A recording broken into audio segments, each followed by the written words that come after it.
Que la petite fille a été violée. On en parle avec vous, notamment Alexandra Gonzalez, chef adjointe du service police-justice de BFM.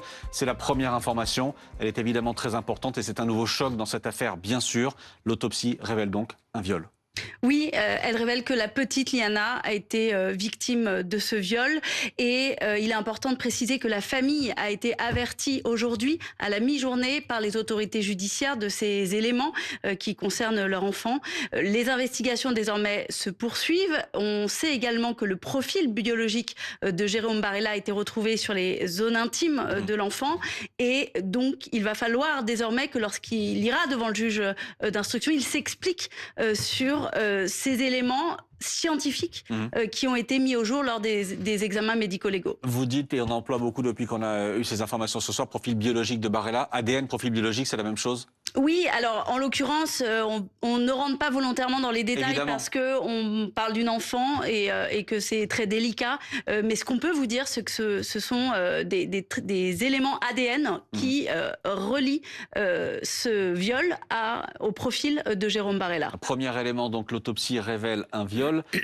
Deuxième élément, le profil biologique, l'ADN de Jérôme Barella retrouvé donc sur les zones intimes de Liana. En revanche, Mathias Tesson, pour le moment, à notre connaissance, pas d'explication encore sur les causes de la mort de la petite fille.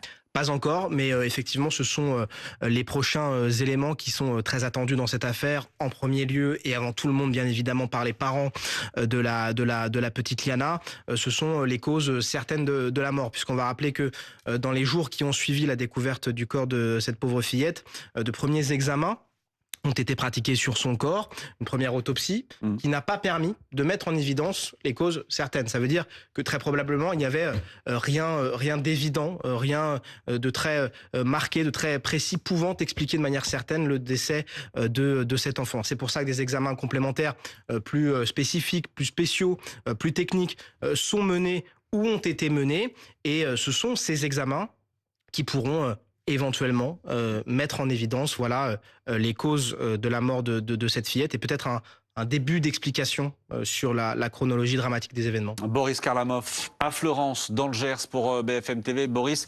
Alexandra le disait à l'instant, la famille de la petite Liana a été prévenue aujourd'hui et elle réagit ce soir dans un communiqué particulièrement fort. Absolument, et ce sera la seule et unique réaction de l'avocat de la famille de Liana, François Roujoud de Boubé, qui a transmis ce soir, à la suite des révélations de BFM TV, un communiqué de presse qui a été donc transmis au service police-justice de BFM TV. Face au pire, explique-t-il, pouvant arriver à une enfant et à des parents, leur colère n'a d'égal que leur dégoût. La famille de Liana demande à ce que son intimité et sa vie privée soient respectées.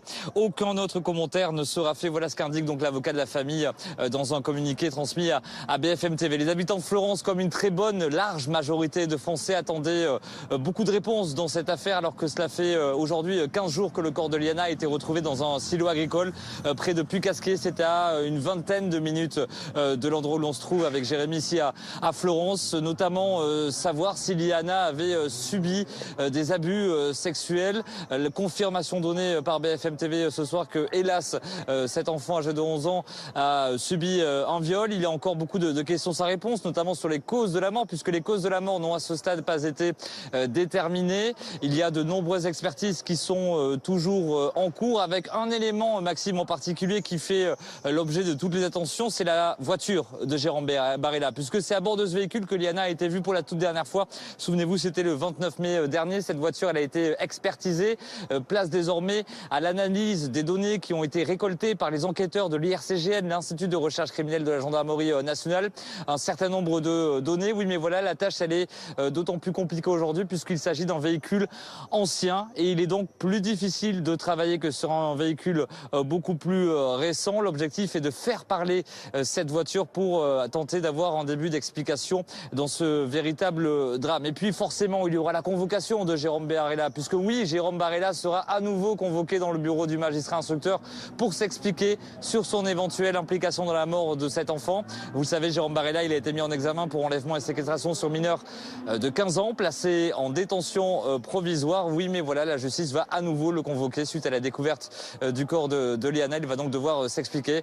Jusqu'à présent, c'est son droit. Il a fait le choix de ne pas parler. Il a exercé son droit au silence, tout d'abord en garde à vue, puis devant le juge d'instruction lors de l'interrogatoire de première comparution. Donc avec une nouvelle ce soir qui se traduit par une véritable onde de choc dans ce département du Gers, alors qu'il y a quelques jours, Florence s'était donné rendez-vous au cimetière pour les obsèques de cet enfant de 11 ans.